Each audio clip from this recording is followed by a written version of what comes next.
Under the shimmering Boston sun, Aisha Jackson stepped into elite luxury motors, her worn sneakers scuffing the polished marble floor. A black woman with a tight ponytail swaying against her simple white t-shirt, she carried an air of quiet purpose, unnoticed by the staff who sized her up in an instant.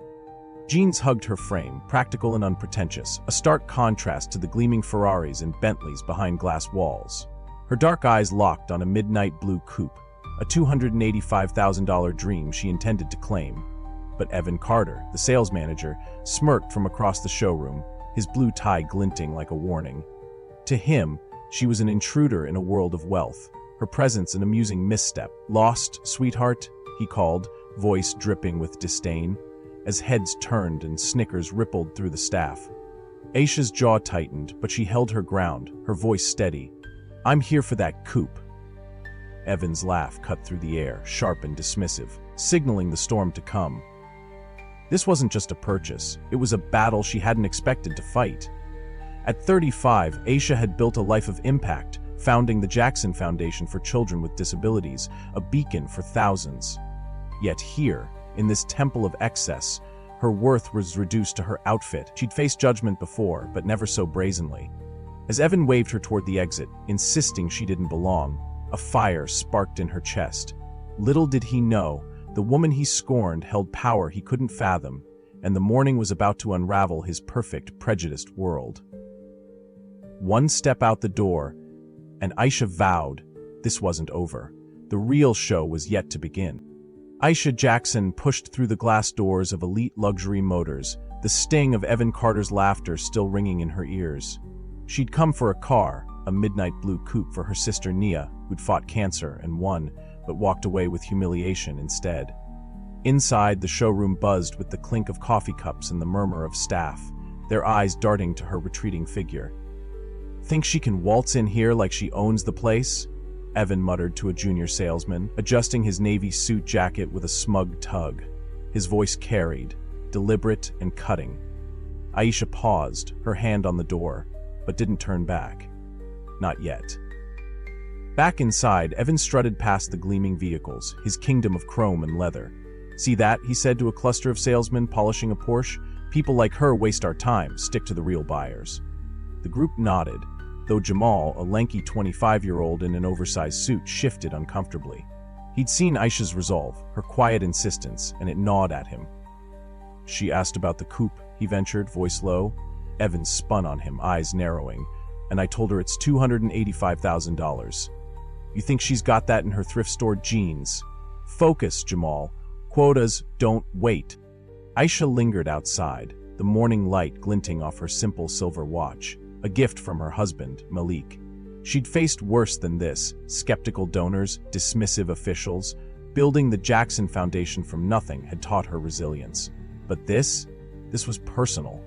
Nia deserved that car, a symbol of triumph after chemo stole her strength. Aisha squared her shoulders, decision made. She returned, not to beg, but to teach. Minutes later, she stepped back inside, her sneakers silent on the marble. Evan's head snapped up, irritation flashing across his face. "Back so soon?" he drawled, crossing his arms. "I'd like to see the coupe's interior," Aisha said, her tone even, unshaken. The showroom hushed. A salesman polishing a Bentley froze, rag in hand. Evan's smirk tightened. "It's appointment only, serious buyers only. You're not on the list." His words landed like a slap, and a woman in a fur coat browsing nearby stifled a laugh. "I can make an appointment," Aisha replied, pulling out her phone. Evan stepped closer, his polished shoes clicking. "Lady, let's not play games. That car's for people who don't shop at discount racks. Try the used lot. 3 blocks east." His voice rose, performative now, drawing more eyes. Jamal hovered near a Ferrari, wincing. "She's not hurting anyone," he murmured, but Evan shot him a glare. "Stay out of it." Aisha's chest tightened, not from shame but fury. She'd raised millions, changed lives, yet here she was, a punchline in a suit's ego trip. "I'm interested in buying it today," she said, louder, her gaze locking with Evan's. He barked a laugh, harsh and hollow. "Cash? You? This isn't a flea market, sweetheart. That's a $250,000 car." The fur coat woman whispered to her husband, their stares prickling Aisha's skin. A janitor sweeping nearby paused, broom still, caught in the unfolding drama. Evan leaned in, towering over her. Look, I've been patient. You're embarrassing yourself. Take a brochure and go. His hand waved toward a stack by the desk, dismissive as if shooing a fly. Aisha's fingers curled into fists, nails biting her palms. She'd faced this before, assumptions about her worth, her place, but never so publicly. My money's good, she said, voice low, steel beneath the calm. Evan's grin faltered, then hardened. Prove it then. Show me a bank statement. Dress the part next time. The air thickened. Salesmen exchanged glances, some amused, others uneasy. Jamal stepped forward, hesitant. Sir, maybe we should... Evan cut him off. Enough! She's done here. He turned to Aisha, his tone final. Leave, or I'll have security escort you out. The threat hung heavy, a dare. Aisha's pulse raced, but her face stayed composed. She'd built a legacy on dignity, not desperation. Just then, Paul Grayson, the dealership owner, emerged from his office, drawn by the rising voices. His gray suit matched his stern expression. What's the problem? He asked, eyeing Aisha's casual attire. Evan straightened, confident. Just handling a time-waster, sir. She's asking about the coupe but can't afford a tire, let alone the car. Paul's gaze flicked over Aisha, lingering on her sneakers. Miss Aisha Jackson, she supplied, chin high. Paul nodded, slow and skeptical. Miss Jackson, we cater to an exclusive clientele. Perhaps there's a misunderstanding. No misunderstanding, Aisha said, her voice steady despite the burn in her throat. Your manager judged me by my clothes, not my intent. I came to buy a car, not audition for your approval. Paul's lips thinned, but he didn't contradict Evan. Our policies are clear, he said. Appointments ensure efficiency. Evan smirked, victorious. Told you, some people don't get it. Aisha looked around, the gawking customers, the snickering staff, the owner's indifference. She'd seen enough. I get it perfectly, she said, turning for the door. Evan's voice trailed her, not quite hushed. Know your place, lady. The words seared, but Aisha didn't flinch. Outside, the sun hit her face, and she pulled out her phone, dialing Malik. Her lips curved, resolute. They're about to learn mine. Back at the Jackson estate, 5 acres of quiet elegance, Malik listened as Aisha recounted the ordeal. His salt and pepper hair caught the light as he leaned forward, anger flickering in his dark eyes. They did what? He asked, voice low, dangerous. Aisha sank into a leather chair, exhaustion warring with defiance. Treated me like I was nothing. But it's not about me. It's everyone they've dismissed. Malik nodded, his tech empire mind already spinning. What do you want to do? Aisha met his gaze. Show them worth isn't a suit. Not revenge, revelation. Together they plotted, a storm brewing for elite luxury motors. The next morning broke crisp and clear, a perfect stage for reckoning. At exactly 10:17 a.m., the growl of an engine sliced through the hum of Boston traffic. Outside Elite Luxury Motors, a custom Rolls-Royce Phantom extended wheelbase rolled to a stop, its midnight blue finish shimmering like liquid night. Worth over $1,200,000, it wasn't just a car, it was a statement. Staff froze mid-conversation, coffee cups dangling in hands, customers pressed against the glass walls, jaws slack. Evan Carter, mid-sentence about quarterly targets, faltered, his blue tie suddenly tight around his throat. What the hell is that? He muttered, pulse quickening.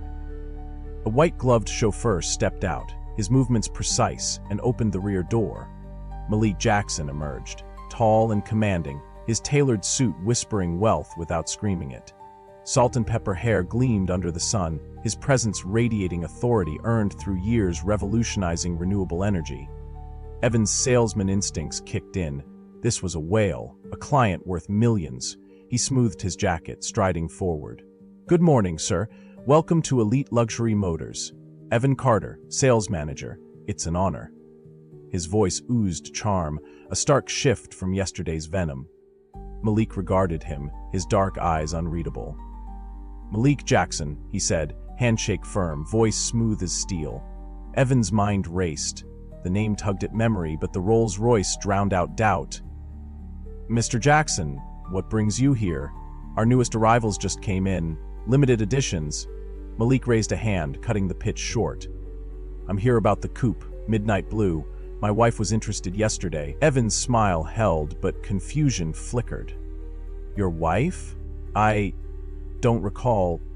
"She was here," Malik said, his tone cooling. "Aisha Jackson, jeans, white t-shirt. You told her she didn't belong." The words landed like a thunderclap. Evan's face drained of color, his practiced grin crumbling. Behind him, Jamal gasped, stepping closer, wide-eyed. "Mr. Jackson, Evan stammered, charm evaporating. "There must be a mix-up. We welcome everyone." Malik's gaze hardened. "You welcomed her with insults, suggested used cars, said she was wasting your time." Paul Grayson hurried out, drawn by the tension thickening the air. "Everything okay, Blake?" he asked, then pivoted to Malik. "Paul Grayson, owner, welcome." Malik turned, unflinching. "Thank you. I was just telling Mr. Carter how my wife was treated here. Aisha came to buy the coupe for her sister. You both judged her by her clothes." Paul's welcoming mask slipped, replaced by a tight frown. I recall a brief exchange. I didn't know the full story." "The full story," Malik said, voice rising just enough to draw every eye, "is your manager humiliated her, told her people like her don't belong. Based on what, her sneakers?" The showroom went dead silent. Salesmen shifted, uneasy. Customers whispered. Evan's hands clenched, desperation creeping in. "Mr. Jackson, if there was a mistake, it wasn't intentional." "It wasn't a mistake," Jamal interjected, voice shaking but firm. All heads swiveled. "She was polite, asked about the car. Mr. Carter shut her down, repeatedly." Evan's glare could have melted steel, but Jamal stood tall. Paul rubbed his temple, caught between loyalty and panic. "Mr. Jackson, I'm sorry you feel—" "Not feel," Malik snapped. "No. Aisha runs the Jackson Foundation, raised $50 million for kids with disabilities. She dresses simply by choice. Keeps her grounded. You didn't see that. You saw a black woman in jeans and wrote her off." The revelation hit like a shockwave. Evan's knees wobbled. Paul's face paled to ash. "I was planning more than the coupe," Malik continued, pacing toward the gleaming vehicle. "A fleet for my company, 7 cars. Maybe something for my collection, but now?" He paused, letting the weight settle. "I'm not sure this is the place." Paul's eyes widened, dollar signs flashing. A deal that size could save their quarter. "Mr. Jackson, please," he said, voice cracking. "This isn't how we operate. Let us fix this." Evan nodded, frantic. "Anything you need, sir, we'll make it right." Malik studied them, then softened. "Just a touch. Maybe there's a way. The Foundation's gala is next month. Funds for an adapted sports complex. Mr. Carter, you'd learn a lot volunteering there." Evan swallowed hard, pride warring with survival. "Volunteer?" "Not a guest," Malik clarified. "Helping kids, seeing their worth. Up close." The implication sank in. This wasn't about cars anymore. It was about souls. Paul jumped in, eager. "And we'll start bias training, top consultants, immediately." Malik nodded, satisfied. "Good. As for the coupe," he turned to Jamal, who blinked in shock. "You'll handle it." "For my sister-in-law, Nia. Cash today." Jamal's mouth fell open. "Me? Thank you, sir." Malik smiled faintly. "You saw Aisha's value. That's enough for me." Evan stood rooted, his world tilting. Malik strode toward Paul's office, pausing by the coupe. "Aisha's got impeccable taste, doesn't she?" he said, hand brushing the hood. Behind him, Evan's bravado shattered, replaced by a dawning horror. He'd misjudged the wrong woman, and the cost was just beginning to hit. The crowd parted, whispers buzzing like static. Paul gestured Malik forward, desperate to salvage something. Jamal trailed, clutching a clipboard, awe in his eyes. The storm had broken, and elite luxury motors would never be the same. The sun dipped low over Boston, casting golden streaks across the Jackson estate.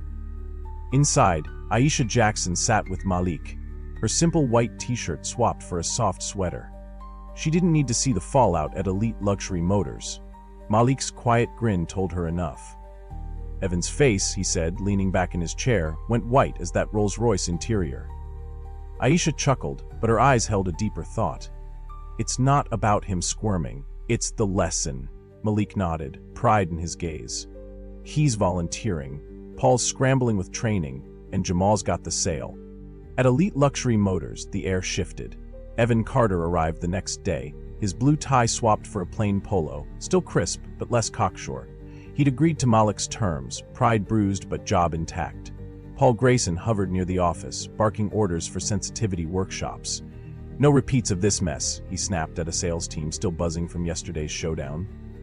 Jamal, now sporting a better-fitting suit, prepped paperwork for the coupe, a quiet glow in his step. She's picking it up tomorrow, he told a colleague, voice steady with earned respect. Weeks later, the Jackson Foundation gala loomed. Evan showed up early at the Boston Grand Hotel, sleeves rolled up, hauling chairs for the Adaptive Sports fundraiser. He moved stiffly at first, eyes darting to the kids in wheelchairs and braces. Aisha watched from afar, her simple blue dress catching the light. She didn't approach. Not yet. Evan's first task, helping a boy named Marcus, 10, with a quick grin and a motorized chair.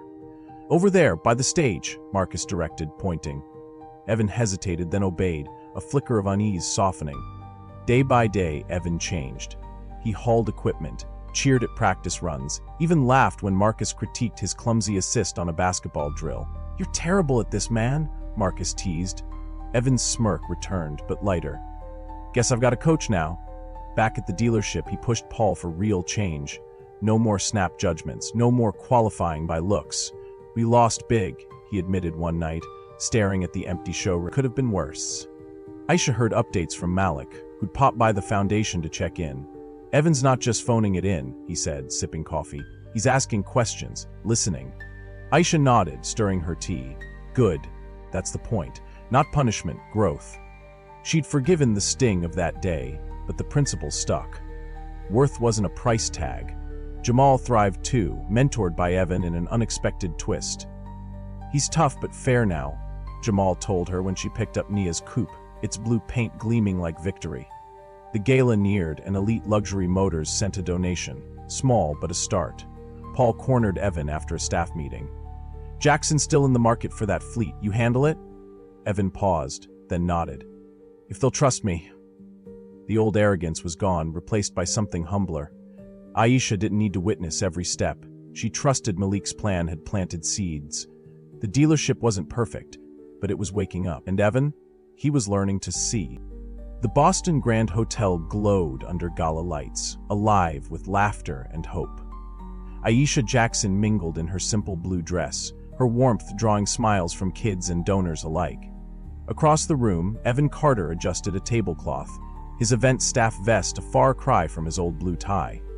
He guided Marcus to a photo booth, steadying the boy's chair with care. A month ago, he dismissed Aisha as a nobody. Now, he saw her, really saw her, and the world she'd built.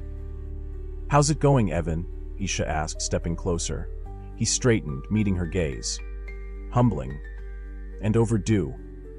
His voice carried weight, no trace of the old smirk. "Marcus is a tough boss," she smiled, glancing at the boy. "He's the best kind." Evan nodded, quieter. "Aisha, I'm sorry, truly. I was wrong, about you, about everything." She held his look steady. "It's not about apologies, it's what you do now." He swallowed, then said, "I've learned worth isn't a suit, it's this." He gestured to the room. "Kids, families, purpose." Malik joined them, his hand resting on Aisha's shoulder. "Heard you're sticking with the sports program," he said. Evan grinned, faint but real. "Yeah. And the fleet? I'd be honored to earn it." Malik chuckled. "We'll see." As the night wound down, Evan watched Aisha and Malik, their grace unshaken by wealth. He'd misjudged them, costly but transformative. "You're pretty cool, Mr. Evan," Marcus called. Evan laughed. "High praise, kid." And for once, he felt it.